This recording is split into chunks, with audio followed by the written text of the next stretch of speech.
Welcome to the Heart of a Viking. These art lessons are taught by Mrs. Minto from the Cape Henlopen School District in Delaware. I hope you have fun, create imaginative works of art, and make sure you share them with someone because, after all, the visual arts are meant to be seen.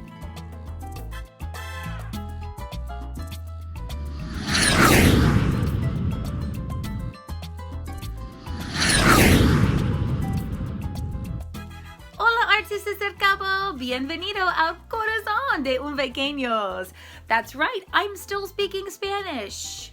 But South America was last week.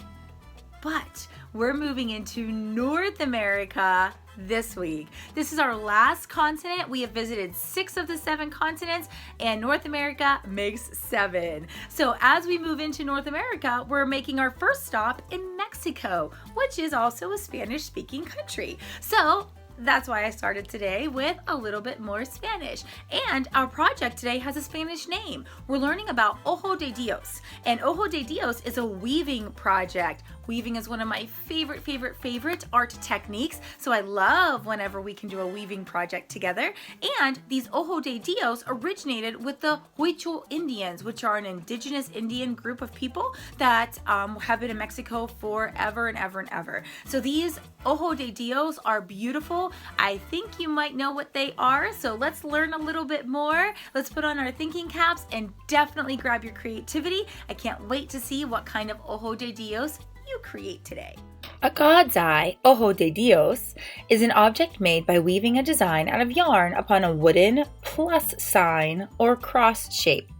Often, several colors are used. They are commonly found in Mexico and Mexican American communities, among both indigenous and Catholic people. The beautiful handmade Ojo de Dios yarn weaving is a symbol of the Ojo Indians that still live in the Sierra Madre mountain range. The bright colors on the geometric shapes are more than folk art. The traditional Ojo de Dios are proudly displayed by various age groups.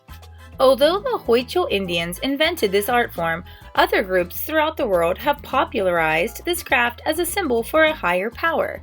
In the Ojo spiritual practice, Ojo de Dios express a prayer that the eye of God will watch over the individual or the person that it's made for, and a physical representation of praying for health, fortune, and a long life.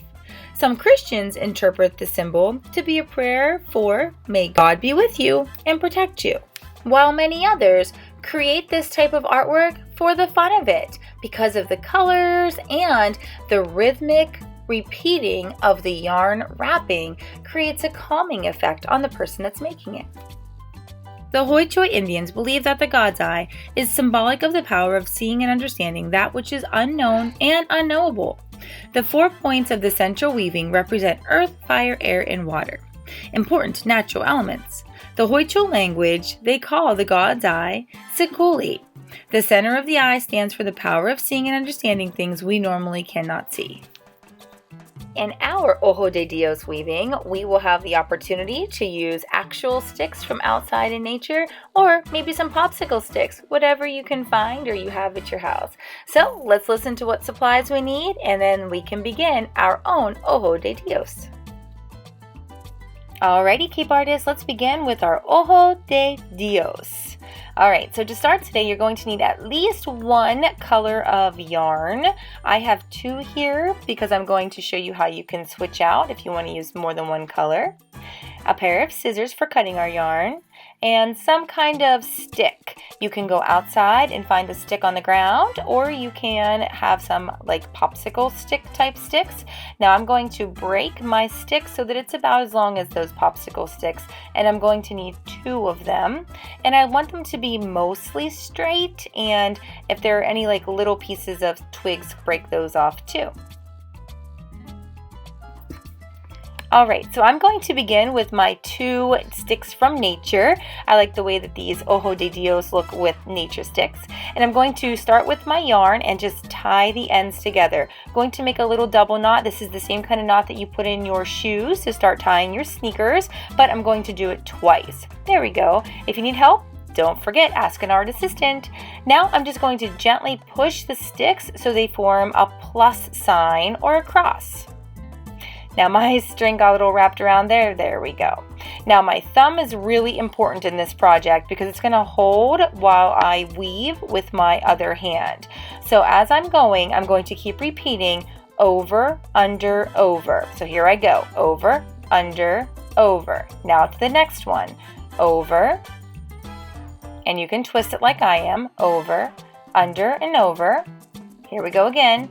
Over, under, over, and again. Over, under, over. Now, I want to make sure my strings are laying next to each other as I wrap them around my stick. Over, under, over. I do not want my strings to start building up on top of each other. They need to be laying right next to each other. And then you're going to repeat this a million times. You're going to go over, under, over, twist, over, under, over, turn, over, under, over, turn, over, under, over, turn. You're going to keep doing that until you're either all the way to the ends of your stick or you want to change colors. Hold on just a moment and I'll show you how you can change colors.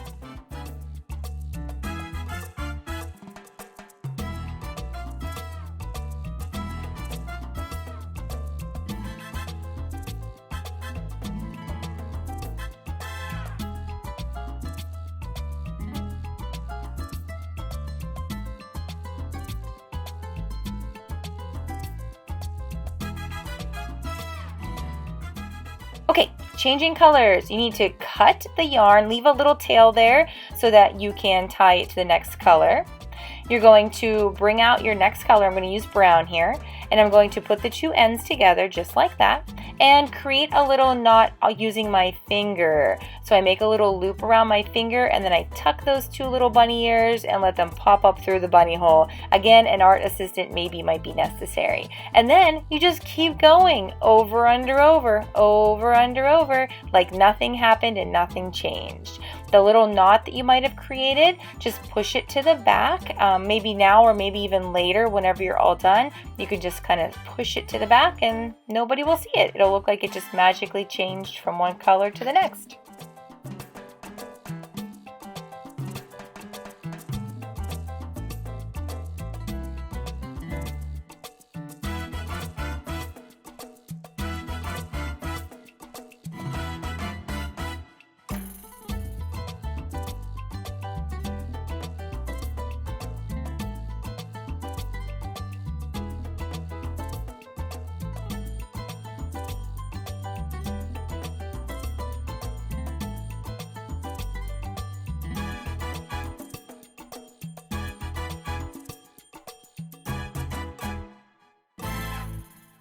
Okay, so when you think you're done, you're going to go ahead and trim it, again leaving a little tail there, and you're going to create a little knot around whatever stick was last. So this last stick here, I went around one time.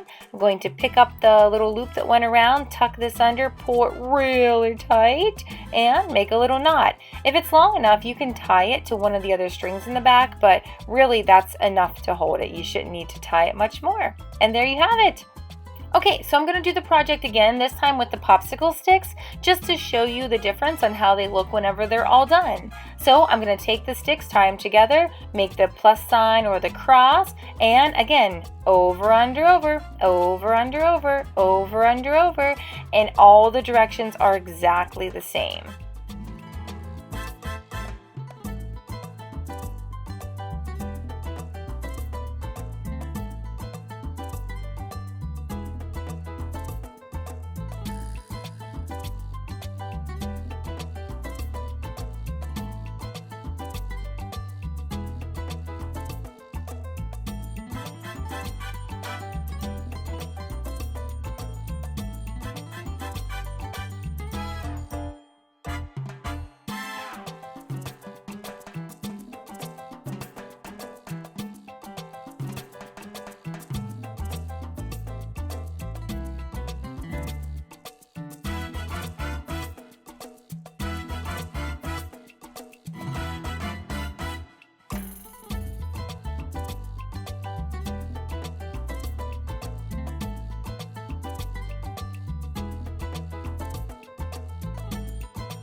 And there you have it, Cape artists. That is how you create the Ojo de Dios. And when it comes to creating art, you can always go a step further. So I have a few other options here that show you how to add some strings to the ends of the sticks, just to add a finish off, decorating the corners. And then I have a really tiny one that I use toothpicks to make and thin string instead of yarn. So there are so many options of what you can do with these. And then hang them somewhere or set them somewhere so that your Ojo de Dios can be with you all the time too. I hope you learned something new. I hope you found a new way to use some of the sticks you find out in your yard. And I hope you have a great rest of your day. And I'll see you back here next time at El Corazón de un Pequeño. The artists, don't forget to hop on over to Artsonia to upload a photograph of your piece of artwork to your art portfolio. I can't wait to see it.